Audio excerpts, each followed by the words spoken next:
শেখ হাসিনার পতনে কি হাত ছিল ভারতের, নাকি তারই সেনাপ্রধান জড়িত ছিলেন আওয়ামী লীগের সরকারকে উৎখাত করতে? পালাবদলের পর বাংলাদেশ সেনাপ্রধান জেনারেল ওয়াকারুজ্জামান বলেছিলেন, শেখ হাসিনা পদত্যাগের পর সব দলের সঙ্গে আলোচনা করে তারা অন্তর্বর্তীকালীন সরকার গঠনের সিদ্ধান্ত নিয়েছেন। সেই সরকারের মাধ্যমে দেশ পরিচালনা করা হবে। হাসিনা দেশ ত্যাগের পর সেনাপ্রধান জেনারেল ওয়াকারুজ্জামান সংবাদ মাধ্যমের সামনে জাতির উদ্দেশ্যে ভাষণ দিয়েছিলেন।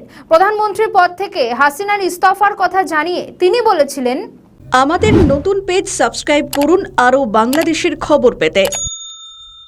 আমরা রাষ্ট্রপতির সঙ্গে দেখা করে আলোচনার মাধ্যমে অন্তর্বর্তী সরকার গঠনের প্রক্রিয়া শুরু করব। জাতির উদ্দেশ্যে ভাষণের আগে তিনি তিন দল অর্থাৎ বিএনপি, জামাত বা জাতীয় পার্টি প্রতিনিধিদের সঙ্গে বৈঠক করা হয় বলে জামাতের দাবি। সুন্দর পরিবেশে আলোচনা হয়েছে।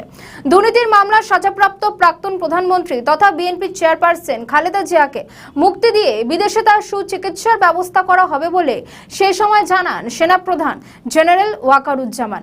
পদ্মাপাড়ে পালাবদলের ঘটনা দীর্ঘদিন ধরেই উপমহাদেশে চর্চার বিষয়। একথা নিশ্চিত করে বলা যায়, এশিয়ায় চীনের সামরিক চ্যালেঞ্জ মোকাবিলার জন্য যুক্তরাষ্ট্র এই অঞ্চলে সামরিক বাহিনীর ঘাঁটি ও সামরিক সুযোগ সুবিধা খুঁজছে। তাই বলে যুক্তরাষ্ট্রের বাংলাদেশ ও পাকিস্তানে ঘাঁটি বানানো এতটাই দরকার যে তার জন্য তারা অভ্যুত্থান সংগঠিত করছে, এই ধারণা পোষণ করা বাড়াবাড়ি হবে। কিন্তু ষড়যন্ত্রের তত্ত্বের মাথাচাড়া দেওয়ার জন্য প্রমাণের প্রয়োজন হয় না। এর মধ্যে দিয়ে অভ্যুত্থান তথ্য সিআইএ কেও বাড়াবাড়ি রকমের কৃতিত্ব দিচ্ছে বলে মনে করা হচ্ছে। সিআইএর দক্ষতা ও সক্ষমতা সম্পর্কে দক্ষিণ এশিয়ায় যেসব রটনা আছে তা আদতে সংস্থাটি প্রকৃত ক্ষমতাকে ছাপিয়ে গেছে। আবার যুক্তরাষ্ট্র 60 বছরের বেশি সময় ধরে চেষ্টা চালিয়েও কিউবায় ক্ষমতা থাকা কমিউনিস্ট শাসনকে উৎখাত করতে ব্যর্থ হয়েছে।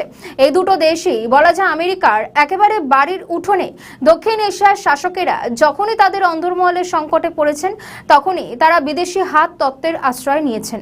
বিংশ শতাব্দীর দ্বিতীয়ার্ধে ভারতীয় রাজনীতির প্রধান বিষয় ছিল ষড়যন্ত্র তত্ত্ব।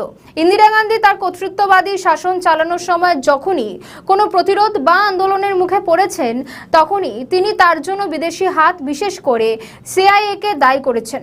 আরও একটি সূত্রের মতে 5ই আগস্ট সাবেক প্রধানমন্ত্রী শেখ হাসিনা পতন ও দেশত্যাগের পিছনে 4 জনের একটি চক্র দায়ী। তাদের গ্যাং অফ 4 হিসেবে মন্তব্য করেছিলেন আওয়ামী লীগের এক নেতা। ওই নেতার বরাত দিয়ে ভারতীয় সংবাদপত্র দ্য ইন্ডিয়ান এক্সপ্রেসে বৃহস্পতিবার একটি প্রতিবেদন প্রকাশিত হয়।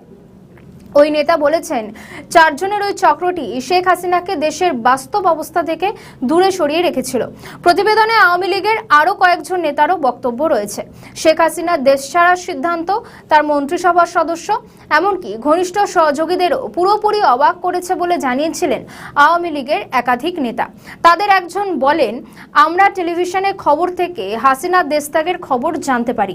এরপর থেকে আত্মগোপনে রয়েছেন দলটির অনেক নেতাকর্মী। আমাদের নতুন পেজ সাবস্ক্রাইব করুন আরও বাংলাদেশের খবর পেতে।